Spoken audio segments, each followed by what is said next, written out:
Welcome back to Cast West Radio. This is First Cast to First Fish, the beginner series built to help new anglers learn fly fishing in a way that feels simple, clear, and useful. In the last episode, we talked about how to set up a fly rod from start to finish, how the whole system fits together from reel to fly. Today, we're talking about something that can make beginners feel like they need to have studied origami or mechanical engineering at the university level. We're talking about knots. And here's the good news right up front. You do not need to know 100 knots to start fly fishing. You can, but you don't need to. In fact, one of the easiest ways to make fly fishing feel harder than it needs to be is to overload yourself with too many knot names, too many knot options, and too many best not ever opinions before you ever get rolling. So this episode is about keeping it simple.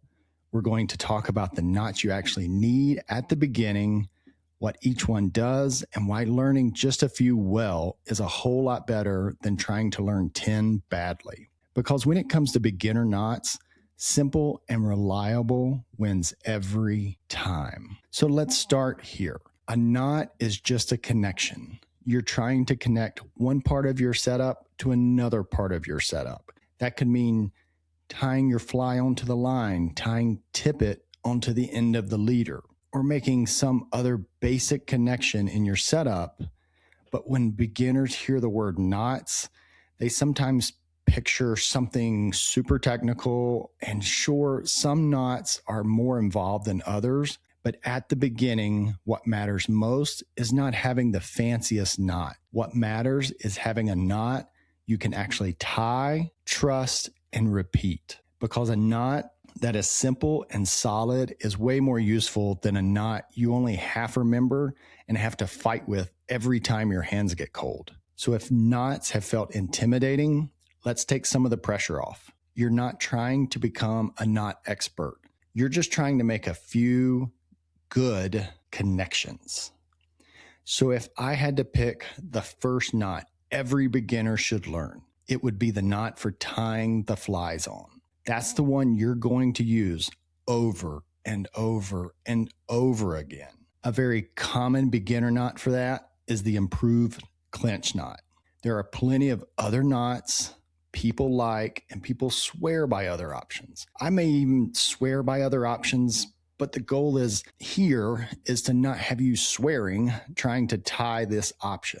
So for a beginner, the improved clinch knot is a very normal place to start because it's common, it's useful, and it's easy enough to practice. Its job is simple. It ties the fly onto the tippet. That's one of the most important jobs in fly fishing because every time you change flies, you're making that connection again. So if you want to keep things simple in the beginning, this is the one knot I'd really focus on. Practice it enough that you don't have to talk yourself into it and you don't have to talk yourself through it. That's the goal. Let's tie it now. First off, pass your line through the eye of the hook. Make sure to give yourself enough slack here to complete the whole knot. Then you're going to wrap the bitter end around the main stem of the line 6 to 7 times if you're using thinner tippet. Here it's a little bit thicker, so I'm wrapping it 4 to 5 times. Then take the bitter end of your line and pass it through the loop that was made at the eye of the hook. Once that's through, here you could stop, cinch it down, and you would have a clinch knot. But we're going to take that bitter end, pass it through the larger loop, and that will complete our improved clinch. We would wet it here and cinch it down. It's a little bit harder with this thicker line, but you would just wet it nicely, cinch it down. There's your improved clinch knot. Now let's be honest. A lot of beginners don't think much about knots until one fails. That's usually when the lesson gets real. You make a cast or you hook a fish, snag a rock, and something suddenly gives way. Now sometimes that just happens. That's part of fishing, but sometimes the knot was weak from the start. Maybe it was rushed. Maybe it wasn't seated correctly. Maybe it got burned from friction. Maybe it looked okay, but really wasn't. That's why good knot habits matter. Not because they need to be perfect every time, but because a clean, careful knot gives you confidence. And confidence is a big deal when you're learning. If your knots feel shaky, then everything feels shaky. But if you trust your connections, you can spend more attention on what actually matters. Your casting, your drift, your fly, the water that's actually in front of you, how to fish it. So knots are small, but they matter. Here's one of the simplest lessons in fly fishing, and one of the most important. Before you cinch a knot down tight, wet it. Just a little bit of water, saliva, nothing fancy. Why? Because when line tightens, friction builds. When friction builds, it can heat it and weaken it. And when you're working with thinner material, that matters. So slowing down for 1 second and wetting the knot helps it seat more smoothly. Then when you tighten it cleanly, not in a wild, jerky way, just steady pressure. Watch it come together. Make sure it looks right. This is one of those habits that seems small until you realize how much trouble it can save you. A rushed knot can look tied and still be bad. A careful knot usually tells you more clearly whether it's right or not. The second knot I would want a beginner to know is the knot for adding tippet to leader or tippet to tippet. Because when you start fishing and changing flies, you're going to use up that material at the end of your setup. And that's normal as you snip back. And instead of replacing that whole leader every time, you can often just add a piece of fresh tippet. And a very common knot for that is the double surgeons or the triple surgeons knot. They're tied essentially the same, just one more trip through the circle. Again, there's other options. Yes, some people prefer those knots. That's all fine. But the surgeon's knot is a really solid beginner choice because it's practical and it's pretty friendly to learn. Its job is simple. It joins one piece of line to another piece of line. That knot helps keep your setup going without having to start over every time with a new leader. So now, if we're keeping a short list of beginner knots, we've got one for tying on a fly and one knot for adding more tippet. But let's go ahead and tie the triple surgeon's knot now. Here we're going to tie the double or triple surgeon's knot. We're going to take two ends, one from the main line, one from the new line. We're going to make a loop going behind the line. I'm going to take my thumb, hold that so that it doesn't unravel. I'm going to pass both lines through the circle that I just made one time, 2 times, and if I stopped here, this would be a double surgeon. So I would wet it, cinch it down. We're going to do a triple, so I'm going to go through one more time. Now I'm going to wet it and cinch it down, pulling strong from both sides. There you go. And then I'm just going to snip off those 2 tag ends and you have your triple surgeon's knot. Now, depending on how your setup comes together, there may be one more simple knot or connection you run into early on, the perfection loop. Sometimes that's part of attaching parts of the leader setup, depending on what you're doing. Sometimes it's a basic loop connection that was already built into the line and leader, which honestly makes life easier for a beginner. But this one is great to learn. I use it more than I ever thought I really would. So let's say your leader gets frayed at a spot close to the loop-to-loop connection. You'll be able to snip that section off, tie a perfection loop, and go back to fishing. That can save a fishing day, especially if that leader was the only leader you had left in your bag. So let's go ahead and tie it. Let's tie the perfection loop. I'm going to make a loop behind the line, make that loop slightly bigger. Then I'm going to come around in front of the line, see how that line makes a V, and then I'm going to take my line through the center of that. Reach through the big loop to grab the front loop, that second loop that you made, and pull it through that first larger loop. Snug it down. You now have a perfection loop. Let's also make something abundantly clear right now. You do not need to learn every knot right now. You do not need to know the fanciest line-to-line knot. You do not need 5 different ways to tie on a streamer. You don't need to memorize every knot your buddy uses. It is completely fine to build this slowly. In the beginning, your goal should be learn a few knots that keep you fishing and not on the bank watching a YouTube video trying to figure out how to tie that fly on. A lot of confusion disappears when you stop trying to solve future problems. Right now, you're just trying to get on the water and stay on the water. So keep your knot list short. This is not lazy. This is smart. Here's something that helps a lot. Practice your knots when you're not standing in the river. That makes a big difference because when you're on the water, your hands may be cold, the light may be bad, and you may be trying not to lose your flies into the river, and you may feel a little rushed. That is not always the best learning environment.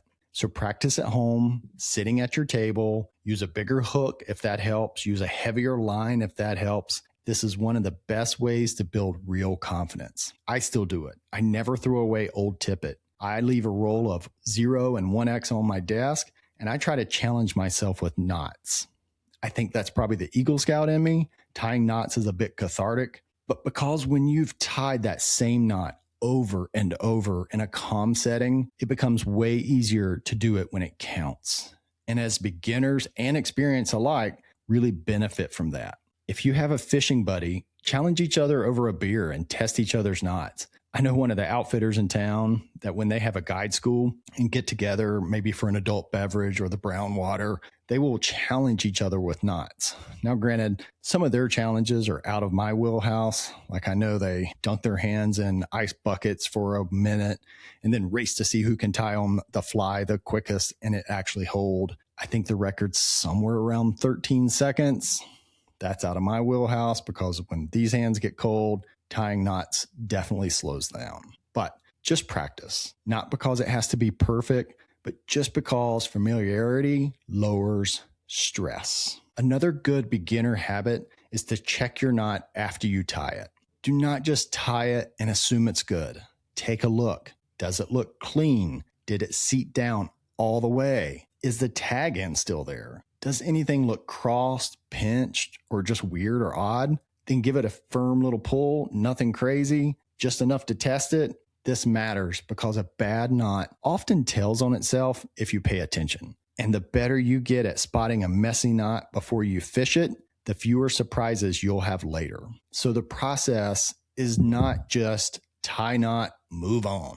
The process is tie knot, wet knot, tighten knot, check knot. That little rhythm goes a long way. Not every part of your setup has to turn into a knot tying contest. If there's an easier, cleaner option, that's okay. So those are the basic 3 knots: improve clinch, double or triple surgeons, and the perfection loop. I would like to throw out 2 honorable mentions. If you've learned these 3 knots and you're just bang on with them, I would suggest learning the nail knot, because if you have a fly line that actually gets damaged, it'll help you connect the leader. And that's important if that's the last leader and fly line you have in your bag. You can get them reconnected, get back to fishing. And then the loop knot, because it's just another way to tie on your fly that gives it movement in the current. Some common mistakes, let's talk about a few. The first is rushing. That one shows up everywhere in fly fishing, and knots are no different. You're excited. You want to get back to fishing. You tie too fast, you start skipping steps. That's when problems happen. The second mistake is using a knot you don't really know. You've watched it once, you think you remember it, you're going to tie it, hope for the best. That usually does not end well. I had a really good laugh one time with a friend that we have really good banter with each other. Been fishing. I was trying to get him into fly fishing. He was starting to tie his own knots. He spent what felt like an hour, which was probably more like 10 minutes, tying his setup on.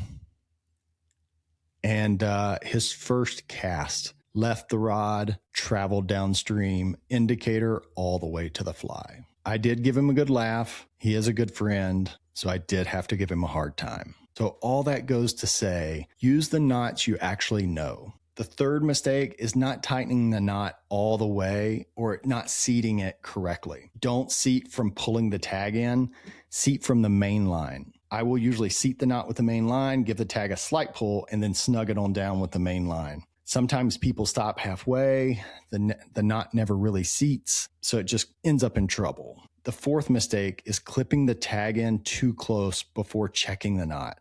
So just take a second, look at the knot, see if it's good, then clean it up. But these are all small things, but small things do add up. But if you're brand new, here's what I'd recommend.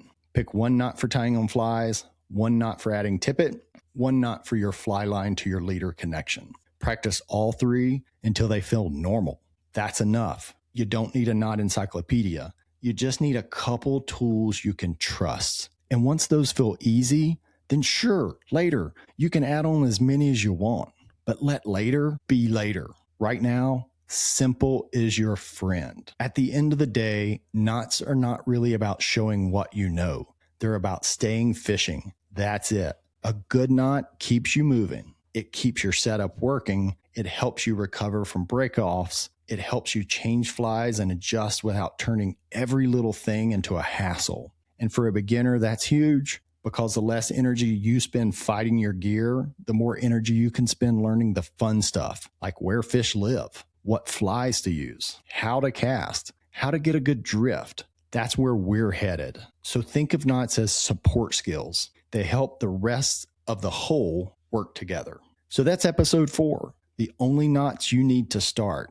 Not all the knots, not the fancy knots, just the ones that help you get on the water and keeps things simple. But if this episode did its job, you should walk away with one big feeling. You don't need to know everything. You just need to know a little and know it well. But hey, if you don't mind, drop a comment if you like the video segments and they're helpful for you to learn. I'm new to the video option and want to make sure it's useful.